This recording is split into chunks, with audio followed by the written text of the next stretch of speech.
Agree. All right, Tim. Let's move on to the Matthew Golden talk. There's a little bit of Jordan Love in here as well, right?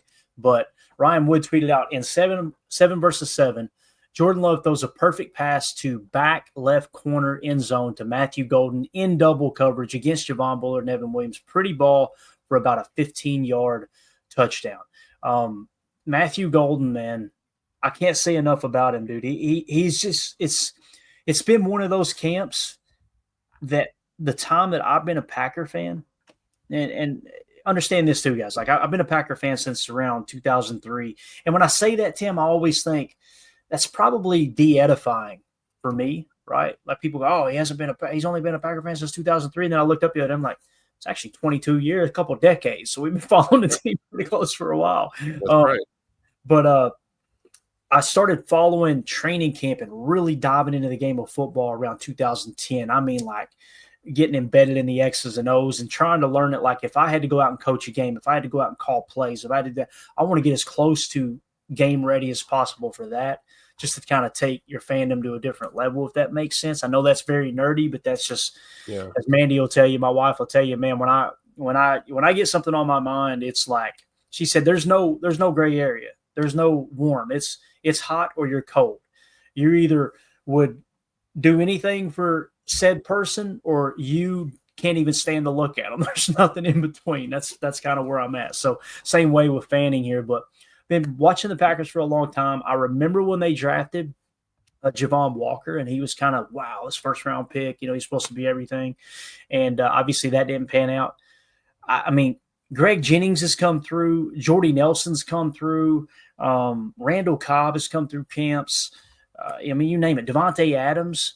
This is the first time since I've been a Packer fan that since day one, Matthew Golden is like, damn, this dude looks different. This dude looks like, Devontae, there was drop issues, right? Jordy was kind of buried on the depth chart. He had world-class speed for a guy of his stature and everything. You could see the tools and the traits. You knew he was going to be good, but he didn't just absolutely blow up his first year and that first year in camp either.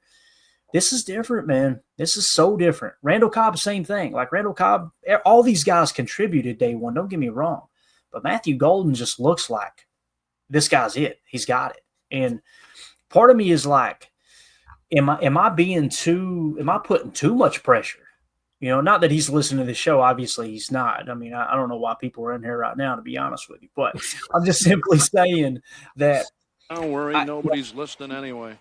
Are my expectations starting to get too high, Tim? You know what I mean? Or should we just say, you know what? Let's just go all in. If he doesn't pan out, he doesn't pan out. But everything we've seen so far, dude's a real deal. Seems you like see my edit. I had to put it on the screen. You know how I feel.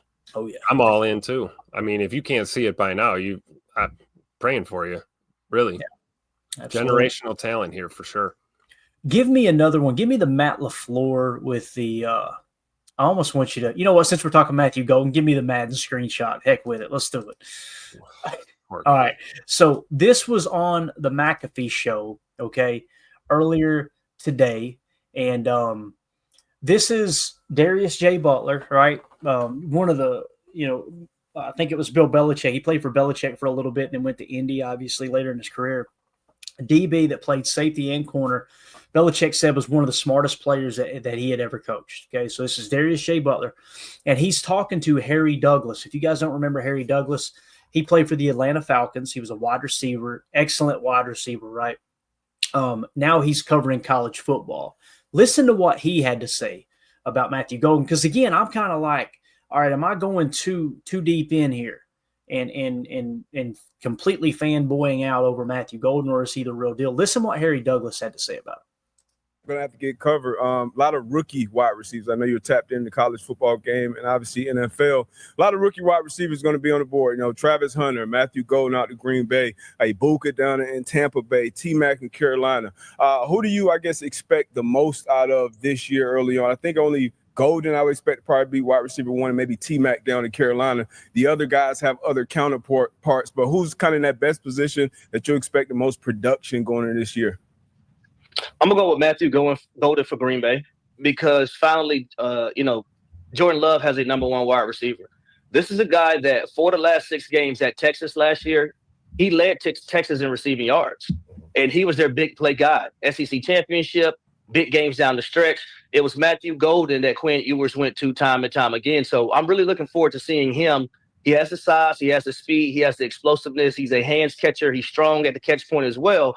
So I'm really looking forward to him taking the top off, and also intermediate on crucial downs, 3rd and 3 to 5, 3rd and 6 and 7, running that slant, catching the ball strong with his hands, not worried about the safety hitting him. Looking forward to Matthew Golden. Here's another chess piece guy that I'm looking at too. All right, so there you go. That was Harry Douglas again on the Pat McAfee show, talking about Matthew Golden. Tim, Darius Shea Butler gave him several options, right?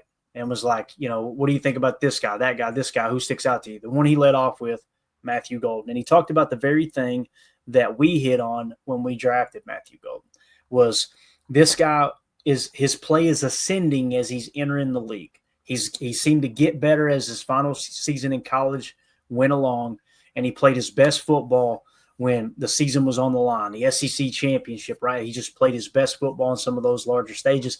Isaiah Bond obviously came over to Texas to be the number 1. Matthew Golden snatched it from him by the end of the year. So to hear Harry Douglas, again, I think he was a very good wide receiver in the league. He knows what it takes to be a wide receiver at the National Football League level. And then you've also got Darius Shea Butler, who knows what it takes to cover great wide receivers. For both of them to bring him up, and then Harry Douglas to choose Matthew Golden in that specific segment, it made me feel a lot better about fanning out here lately about Matthew Golden. Right, it kind of reinforces your gut instinct about him. And then I think about just watching his process out there too. We always talk about Rashawn Gary, right? And how you can just see when that man walks onto a football field, it's different. His whole process, the way he moves, the way he goes about his preparation. That's right. Bang Gary, right? Well, that's Matthew Golden on the offensive side of the ball. Maybe a little less intense, but intense in his own right, in his own way. For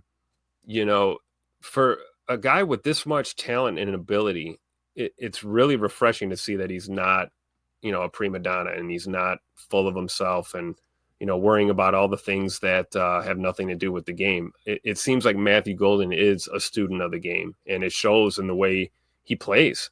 That's why we are high on him right now, even though he's a rookie, and, we're chomping at the bit for week 1 against Detroit, because I can't wait to see him. But I think we got one here, and I don't think there's any reason any of us should temper expectations or feel bad about being excited about Matthew Golden, because I think he's going to be a star. Mm-hmm.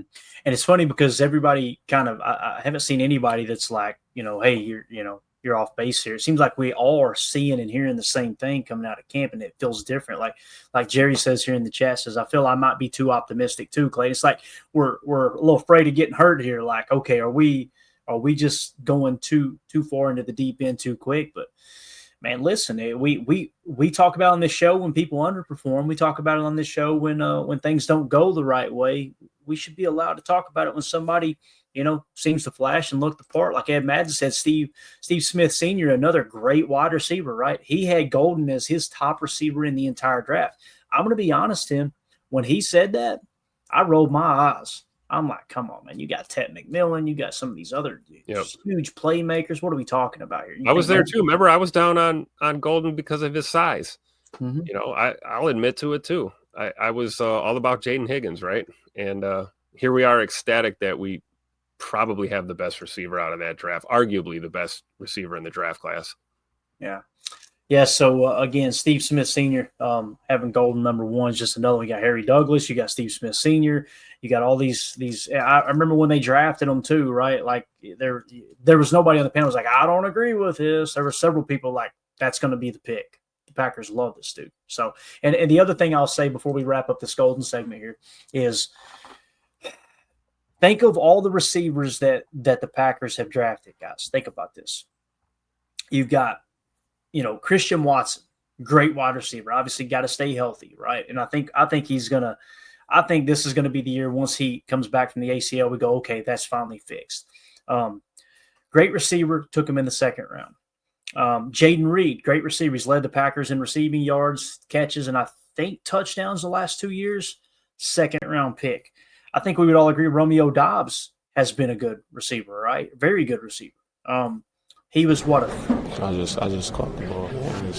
He was a 4th or a 5th round pick. I'm trying to remember. You guys correct me in the chat there. So a little bit later round pick. Go back a little bit further, Tim. You got Jordy Nelson, 2nd round pick. I believe Greg Jennings was a 2nd round pick. I believe, trying to think, Randall Cobb's 2nd round pick, if I remember correctly. What round was Donald Driver picked in? 7th, right? Devontae Adams, 2nd round pick. And why am I mentioning this? Guys, this is the first time. When you hear it's the first time they drafted a receiver in the 1st round since however long ago it was, 2003, whatever it was. People hear that and go, okay, well, my mind immediately goes to, we have never drafted a receiver that we actually had a 1st round grade on, right? There's a chance that Christian had a 1st round grade, but it's obvious it wasn't a high enough grade to pull the trigger in the 1st round. You waited till the 2nd and with all the other guys. So we shouldn't be surprised because we've hit on all those receivers outside of the 1st round.